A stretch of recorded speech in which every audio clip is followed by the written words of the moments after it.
Bienvenidos y bienvenidas a esta tercera charla del ciclo El cuerpo en psicoterapia, organizado por la Asociación Española de Terapeutas Morfoanalistas y Terapia Morfoanalítica España. Mi nombre es Belén Rial, soy terapeuta morfoanalista y presidenta de la Asociación Española de Terapeutas Morfoanalistas. Quiero agradecer a todas las personas que estáis al otro lado de la pantalla acompañándonos, gracias también al Centro Social O Burgo de Pontevedra, que nos ha cedido muy amablemente este espacio.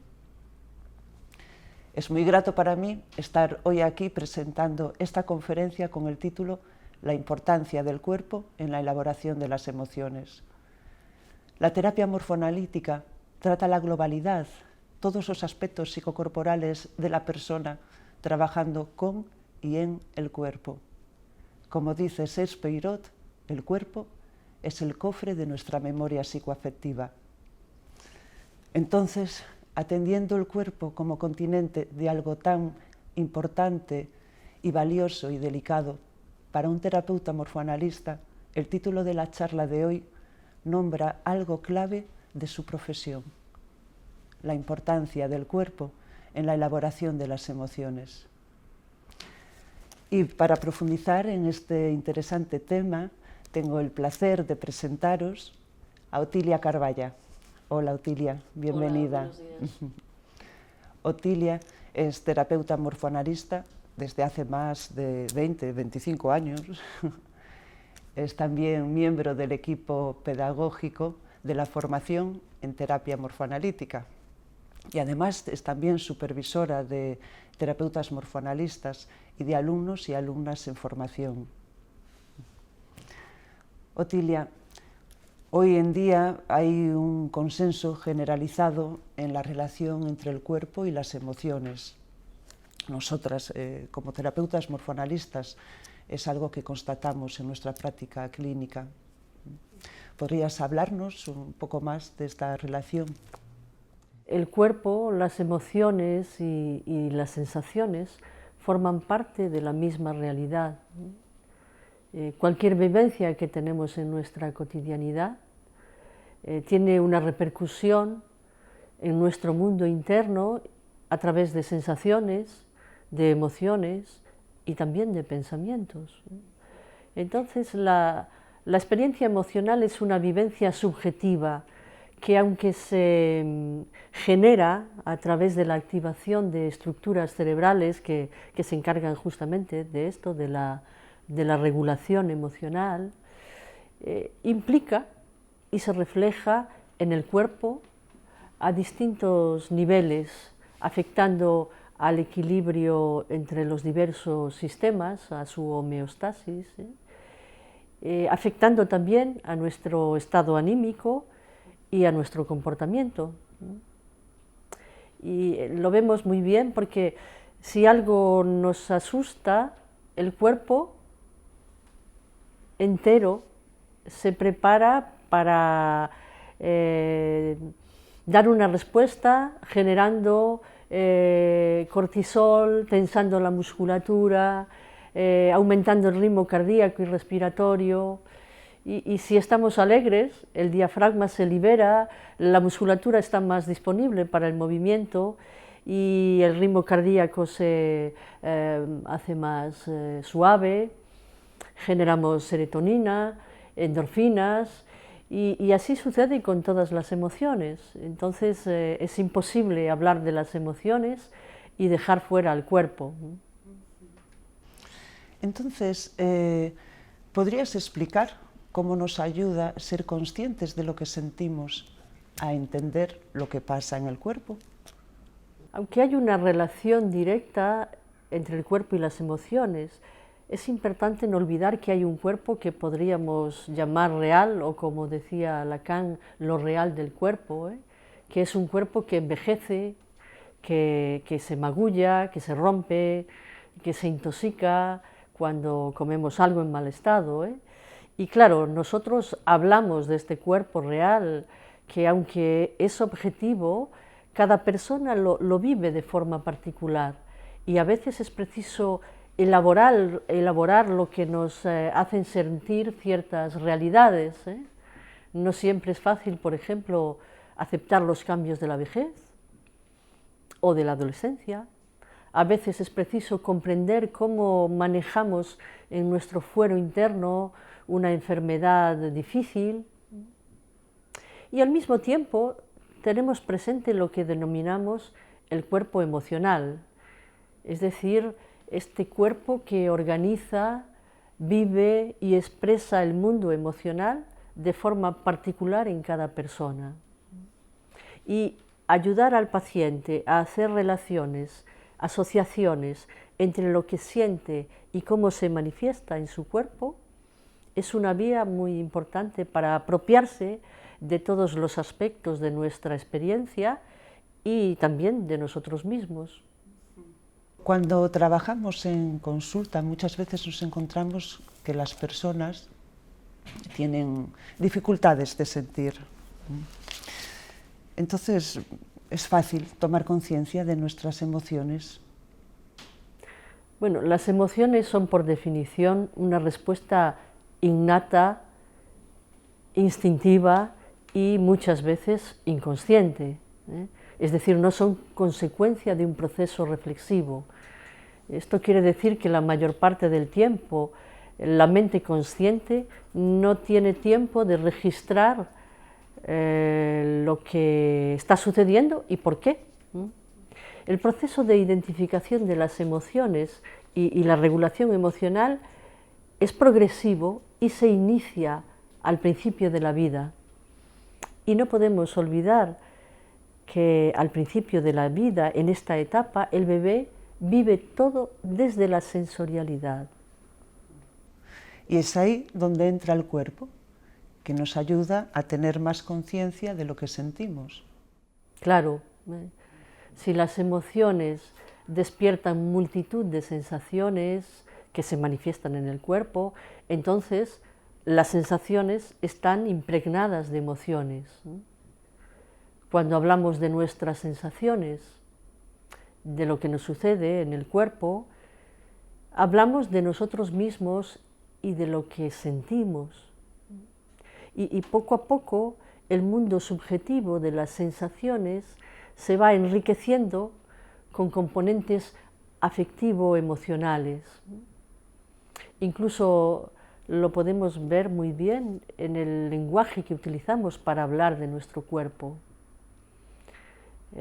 Por ejemplo, una sensación objetiva como el peso puede ser descrita por cada persona dependiendo de su vivencia interna. Y entonces el peso puede aplastar, puede hundir, puede ser ligero, puede dar consistencia. Y es labor del terapeuta ayudar a que la persona encuentre un sentido a estas sensaciones, a desarrollar una escucha que le permita descifrar, comprender este lenguaje corporal propio, contactando la experiencia emocional sentida con la dimensión cognitiva y poder ser integradas. Muchas veces cuesta hablar de lo que se siente. ¿Nos asustan las emociones? Tal vez lo más difícil no es hablar de las emociones. Normalmente en un entorno terapéutico esto suele superarse cuando se instala una relación de confianza. Lo realmente complejo es tomar conciencia, reconocer emociones, sentimientos que negamos, rechazamos y que actúan en nuestra vida de manera inconsciente y muchas veces, claro, porque nos da miedo. Entonces hay muchos motivos por los que pueden darnos miedo las emociones. Si observamos las cuestiones sociales, por ejemplo, lo cierto es que en nuestra sociedad lo innato, lo instintivo, se ha reprimido de muchas maneras, a veces por ser considerado desagradable o un síntoma de debilidad o de mal gusto. Pero más allá de las consideraciones sociales, socioculturales, que ellas son importantes, cada persona tiene sus propias razones que tienen que ver con su historia personal. Antes hablábamos de que el proceso de regulación emocional comienza al principio de la vida, cuando el bebé necesita la presencia empática del adulto, de su capacidad de sostener estas emociones y contenerlas justamente a través de los cuidados corporales y también, claro, de las palabras. Y es así como el bebé aprende a identificar, vivir todo este mundo sensorial y emocional sin tener miedo. La cuestión es que el entorno no siempre puede responder de forma favorable o como el bebé necesitaría, y este proceso puede verse más o menos fallido. Y después lo que nos encontramos en la vida adulta es que algunas personas tienen miedo, por ejemplo, de ser rechazadas, castigadas si muestran lo que sienten, porque han aprendido desde la más tierna infancia que su entorno no acepta bien sus emociones. En otras ocasiones, el miedo de las emociones deriva de un temor muy regresivo a perder el control y sumergirse en estados emocionales extremos y dolorosos. En otros casos, la persona ha vivido un traumatismo demasiado fuerte o de forma repetida y ha necesitado congelar sus emociones para protegerse. Y son los casos más severos de disociación, en los que la psique ha necesitado hacer un corte y dejar de sentir para sobrevivir. En la mayor parte de las ocasiones, este dejar de sentir incluye no solo el mundo emocional, muchas veces también el propio cuerpo real. Si entiendo bien, entonces, dejar de sentir puede ser positivo. Los mecanismos de defensa se utilizan en aquellos momentos en los que el yo ve peligrar su integridad, ¿no?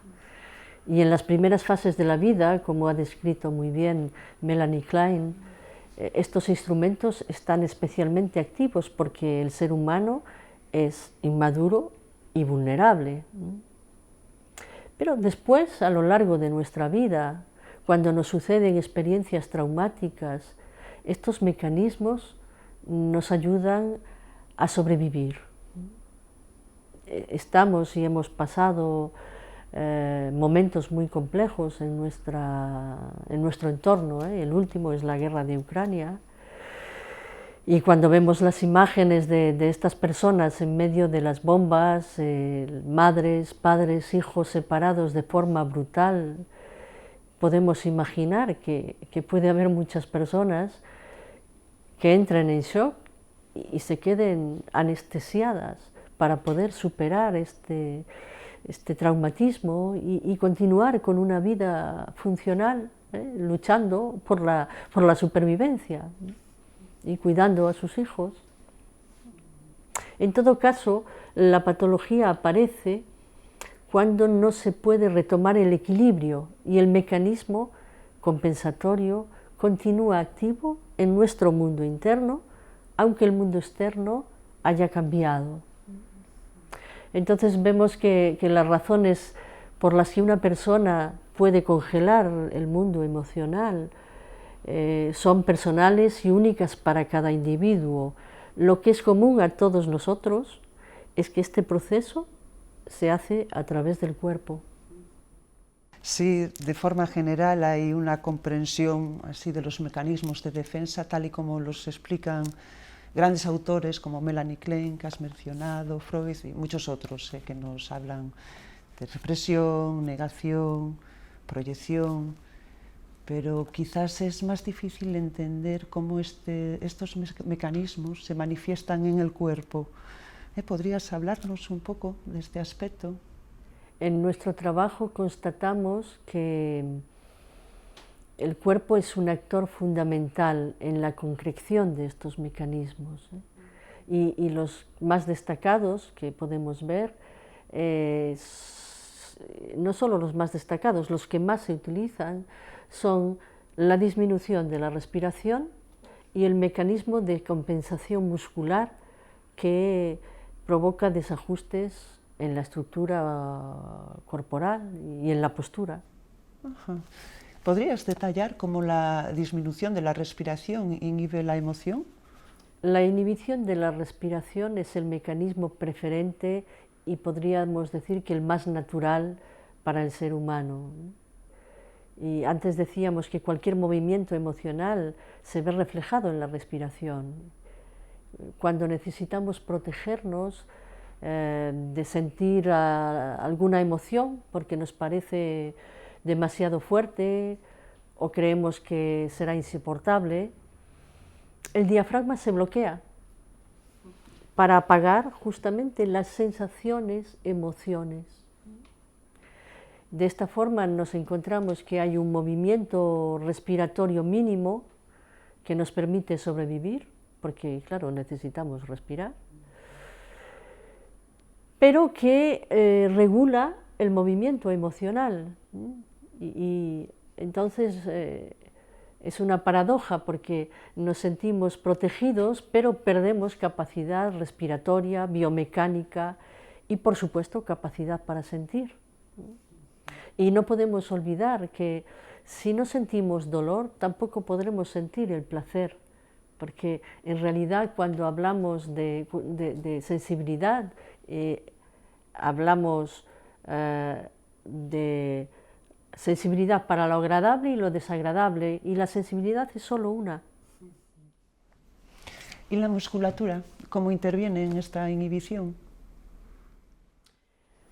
Uno de los mecanismos de defensa más utilizados, más comunes, es la tentativa de reprimir una acción que puede ser no aceptada por la propia persona o por el entorno en el que convive. Si pensamos en el origen de la palabra contracción, es muy interesante porque hay un movimiento de acción, nuestro deseo de hacer algo, y un movimiento contrario a esta acción. Y este conflicto interno, esta inhibición de la acción, se traduce a nivel físico en forma de retracción. La memoria de estas contracciones quedan registradas en el inconsciente dentro del cuerpo, especialmente en el sistema musculoesquelético, y entonces los músculos, cuando están retraídos en el tiempo, desequilibran las cadenas musculares, las aponeurosis, los ligamentos, y finalmente deforman la postura. Esta deformación postural no solo altera el cuerpo físico, también afecta al cuerpo sensorial, porque apagamos el sistema propioceptivo, justamente para evitar sentir, y afecta al cuerpo emocional, porque si no siento, no sufro. Así que endurecemos, retraemos la musculatura para dejar de sentir, que es una forma de negación, una parte del cuerpo en la que proyectamos una emoción que no queremos sentir y que queda ahí de forma inconsciente. El resultado es que la persona al final se encuentra en un bloqueo general con muchas dificultades corporales, emocionales y relacionales. Sí, y es habitual escuchar hablar de emociones positivas, emociones negativas. ¿Qué piensas de esta visión? Sí, el lenguaje nos muestra cómo las emociones a veces están muy mal consideradas, y las emociones, como decía, son una respuesta primaria, consustancial al ser humano. Por lo tanto, no es justo emitir ningún juicio de valor sobre ellas. Claro, podemos entender que hay emociones que son más agradables que otras, o que nos duelen más, pero en ningún caso son negativas. Además, luchar contra las emociones, controlarlas, es un intento vano. Cuando bloqueamos el mundo emocional, perpetuamos en nuestro cuerpo y en nuestro psiquismo la vivencia y todas las creencias derivadas de ella a lo largo del tiempo. Y lo más preocupante no es solo la persistencia, que a veces es a lo largo de los años, sino la tendencia a la repetición de las mismas vivencias y situaciones. Y todos conocemos a ese tipo de personas que parece que están enfadadas con el mundo eternamente o que viven situaciones vitales comunes como si fuesen un ataque personal, ¿no?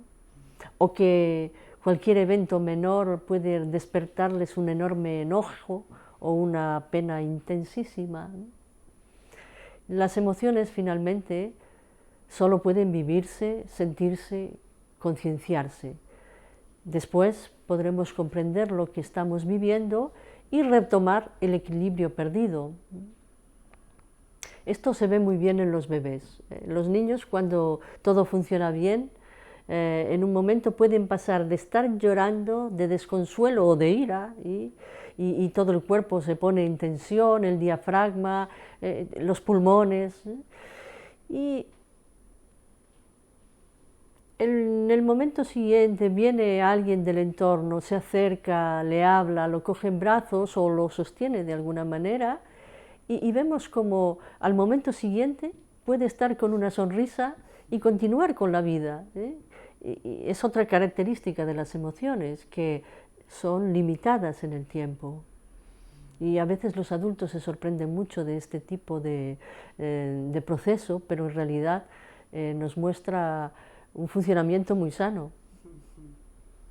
¿Cómo puede desbloquearse este mundo emocional?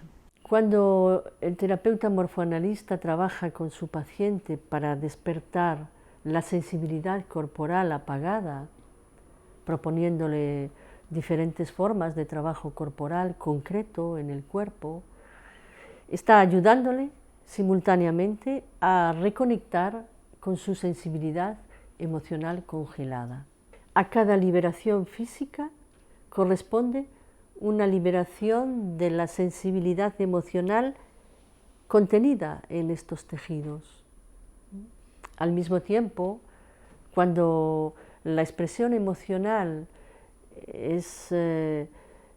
está apoyada en un cuerpo sentido, es decir, nace directamente del contacto con el cuerpo, es posible reencontrar y liberar sufrimientos, a veces muy antiguos, y conectarlos con los traumatismos más primitivos que en muchos casos son el origen de los desequilibrios de la unidad cuerpo-psique.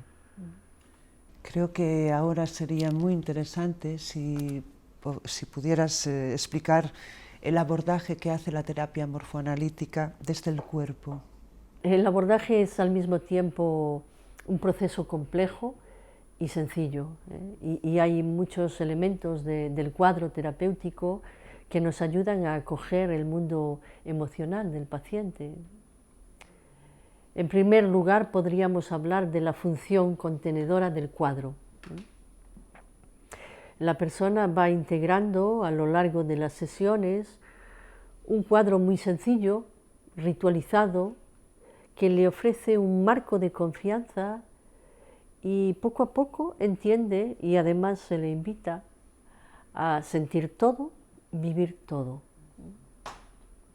Entonces se estimula a la persona para tomar conciencia de sus sensaciones corporales y es una oportunidad para que pueda hablar de sí misma y pueda oírse hablar en este lenguaje simbólico de las emociones.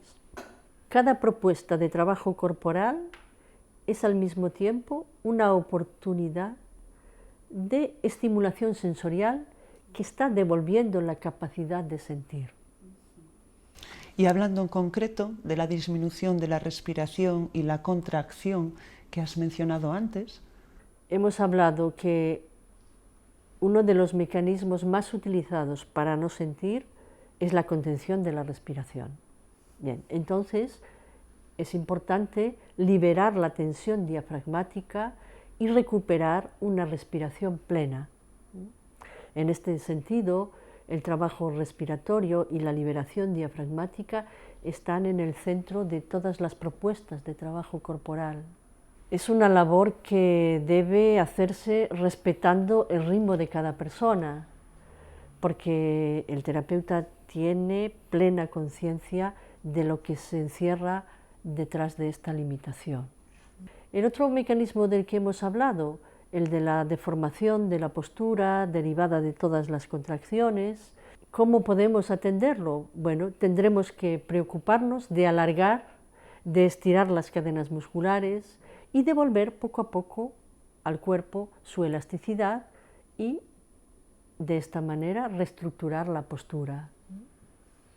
Este proceso de liberación corporal es al mismo tiempo una liberación de la memoria emocional que está inscrita en los tejidos. ¿Y qué es lo que pasa cuando en sesión surge la expresión emocional? Cuando hay esta expresión, esta liberación emocional. Bueno, la palabra que has empleado es interesante porque muchas personas, cuando se habla de emociones, dan por sentado que la emoción surge constantemente y esto no es siempre así, ¿eh? En muchas ocasiones las emociones no surgen, pero están implícitas en la sintomatología, en la manera en que la persona expresa lo que siente. Además es muy importante saber que la mayor parte del tiempo esta liberación emocional se hace de forma orgánica, a través del sistema neurovegetativo, y que cuando devolvemos la elasticidad a los tejidos, también recuperamos el papel natural del cuerpo como metabolizador de las emociones. Entonces, lo que es necesario, y el terapeuta morfoanalista lo está, es estar atento para descodificar, para entender todo este mundo de sensaciones, entender enormes bostezos, entender un frío congelador que aparece o un calor enorme en algunas partes del cuerpo y pequeños espasmos o grandes o una sudoración enorme y así un sinfín de pequeños movimientos sensorio-emocionales. Pero esta liberación emocional también puede surgir como expresión emocional. Efectivamente, hay una parte de esta carga que puede manifestarse de forma demostrativa. Muchas veces la liberación de los tejidos trae consigo un material emocional muy potente y es necesario acompañarlo. En estos casos, lo que el terapeuta necesita es de una empatía suficiente para poder estar cerca de la persona y al mismo tiempo con la distancia necesaria para poder acoger y contener. La particularidad de la terapia morfoanalítica, de su cuadro, es que el terapeuta aprende a utilizar su propio cuerpo para hacer estos acompañamientos. Y en estos casos la empatía sirve para detectar el tipo de emoción, también desde qué momento de la historia del paciente viene esta emoción y adaptar el acompañamiento a las necesidades de ese momento concreto. Muchas veces nos encontramos con emociones muy regresivas de las etapas más tempranas y que necesitan de una adaptación para que la experiencia sea realmente reparadora. Muchas veces vemos que hay una idea o creencia de que la expresión emocional es como el bálsamo, cúralo todo, el bálsamo de Fierabras. ¿Es suficiente con la expresión emocional?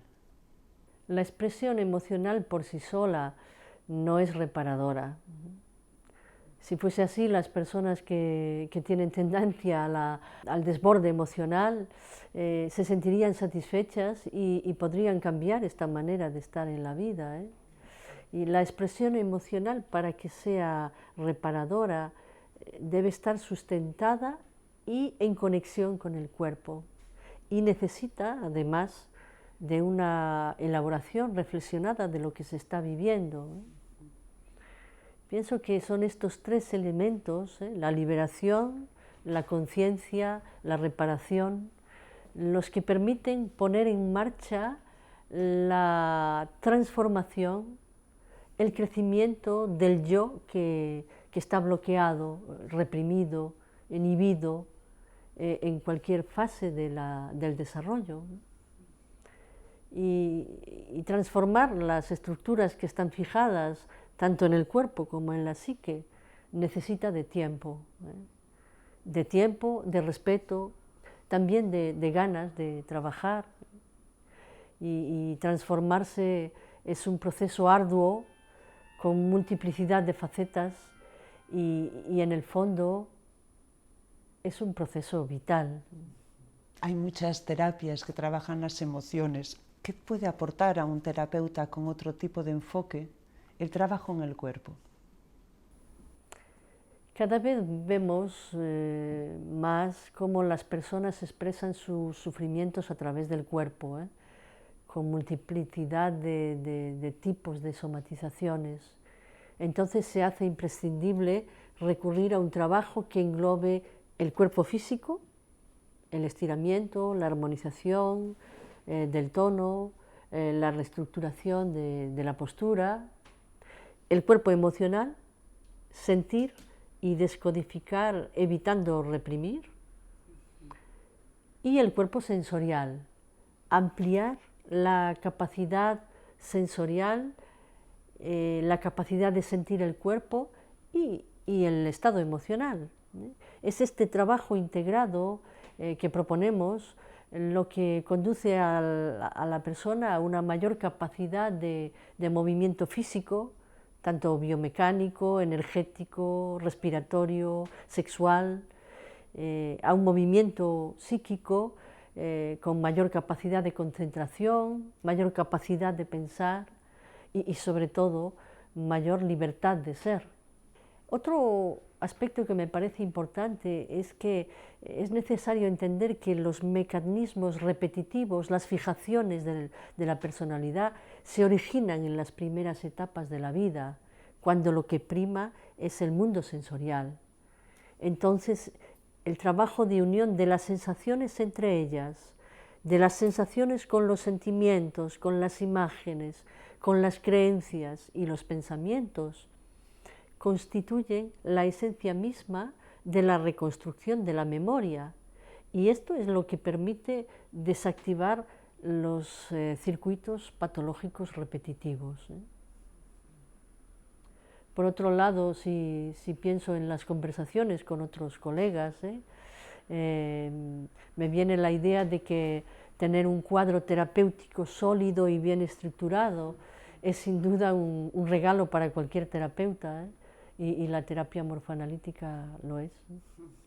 Sí, hay personas que vemos muchas veces en búsqueda concretamente guiadas por el sufrimiento del cuerpo, que podría encontrar una persona que ya ha hecho otro tipo de terapias trabajando con el cuerpo.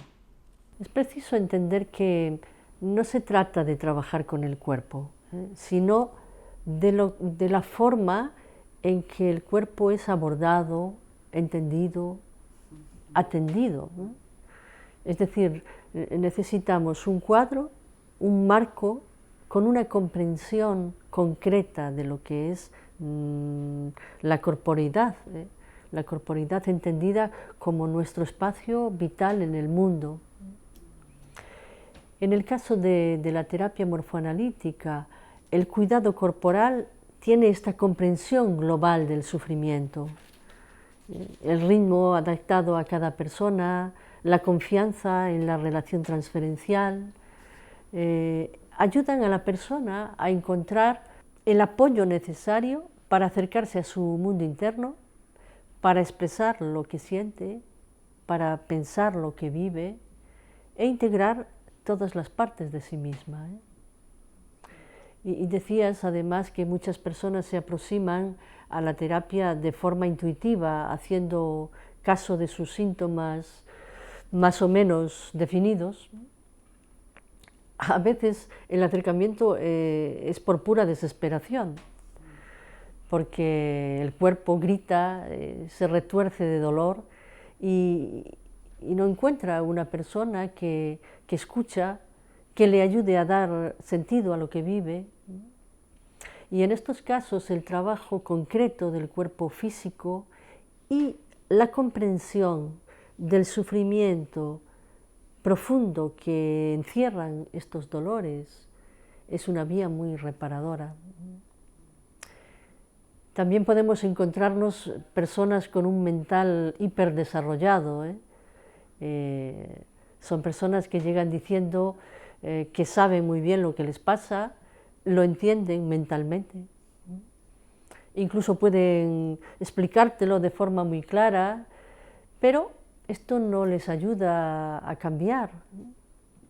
Son personas razonables, con la cabeza muy bien amueblada, pero este es justamente su mayor defensa y su mayor sufrimiento. Y este tipo de personas necesitan recuperar un cuerpo para generar un tipo de pensamiento enraizado en su sentir. Necesitan primero sentir para después entender con todo su ser lo que les sucede. Y sabemos que es difícil a veces, pero es posible recuperar esta capacidad. Lo más importante, creo, es que cada persona busque el tipo de terapia y de terapeuta que le conviene y que no ceje en el empeño de transformar aquellas cosas de sí misma y de su vida también, que no la dejan estar bien en su propia piel. Bien, creo que puede ser una bella manera de acabar esta entrevista, recogiendo tus palabras que dan valor a esa búsqueda, a ese empeño de transformación para estar bien en la vida. Muchas gracias, Oti, por compartir tu tiempo, tus reflexiones, tu experiencia. Gracias, Belén. Y gracias a todas las personas que habéis estado ahí acompañándonos. Espero que haya sido de vuestro interés. Y bueno, os esperamos en la siguiente charla, que será el 28 de mayo, que dará Mirta Losada, con el título La relación terapéutica y el maternaje. Con esta charla de mayo cerraremos el ciclo de conferencias El cuerpo en psicoterapia. Gracias por estar ahí. Un abrazo.